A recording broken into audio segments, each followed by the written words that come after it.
böyük bir kişi olasan, yaxşı bir məktəb qutarasan. Onsuz da bu dünya gəldiklər dünyadır. Baban görəcək, görməyəcək, hələ onu bilmirik. Amma sənə uzun ömür arzulayıram, oğlum. Kirvən də yanındadır. Kirvənin də boyuna bir də yüz koymuşam. Nə qədər canında var, sənin arxanda olacaq. O gün olsun, sənin toyunda. Burada oturanlar hamısı olsun. Bir dəfə dedim, bir də təkrar edim. Səbəb bəllidir də bugünkü gün biz bura niyə toplaşmışıq? Bizim bu balaca kişinin düğünləri biz 5 yaşın qeyd edirik. Allah'tan arzulayan ona 50 ömür, ən əsas da xoşbəxt ömür. Allah Teala bizə nəsib eləsin 10 xeyir işlərlə yaşar. Və mənim şəxsən Allah'tan istəyim, yeganə arzum, necə ki bu gün qarşılayıb sizləri, sizə ilə bu tədbiri yola salır. Bütün bu tədbirlərin hamısını səfər təşkilləsin, səfər qarşılasın, səfər yola. Amin inşallah. Bir daha təbriklər. Hamınıza da çox sağ olun deyirəm. İştirakınıza görə Allah razı olsun. 100 yaşa bala, 100 yaşa. Çeş böyle. Nə qədər canım sağdırsa, hər il Martın 8-də və bunun albümünü eləyəcəm.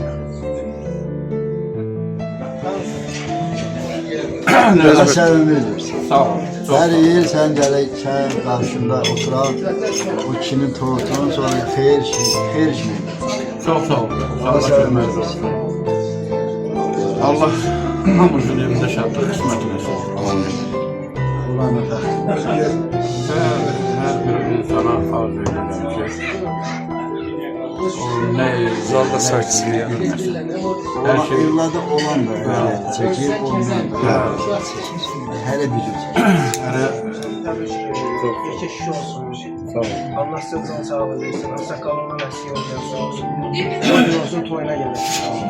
Allah şöyle uzun olduğu toyunda. Toyuna yığışalım. Allah cennet yeri. Səfər əmiyə ömür versin. Can sağlığı versin. İl deyil, belə gərək qeyd edək. Nə deyim? Uzun ömür, xoşbəxt həyat, sağlam can. Allah köməyi. Atasına, anasına layıqlı evlad olsun. Gün olsun, əskər versin. Vətənə, devlətimizə xeyirli evlad olsun. Çox sağ ol. Həmişə ucalardan üzeyləsin, dünyaları düz olsun. Babasına, nənəsinə, anasına can sağlığı versin, onu toyun eləsinlər. Nəvəni nəticəli eləsinlər. Sən balamızı təbrik edirəm. Kifayət anamı təbrik edirəm. Gözü doyunca görsün.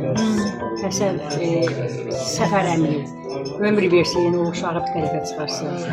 Xeyirli evlad olsun. Səsi ucalardan gəlsin. Bütün şəhid balalarının hamısını arzum odur ki, Allah onları gün budaq eləsin. Bəxtəvər eləsin, xoşbaxt eləsin. Arzumuz odur.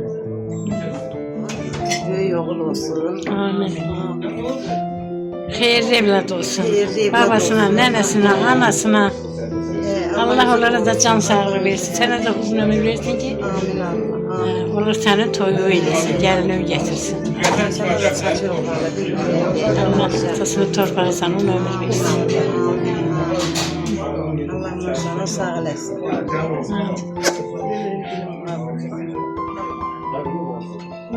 Söylürdün ki, mən ad günümdür, bax, görsən, əmlərsə çəkirlər, iki oğlan olasan, məktəbə gedəsən, yaxşı oxuyasan, ərinamə nə məktəbi qutarasan, sən də bir sənə deyəsi qulaqsan ölüm günü.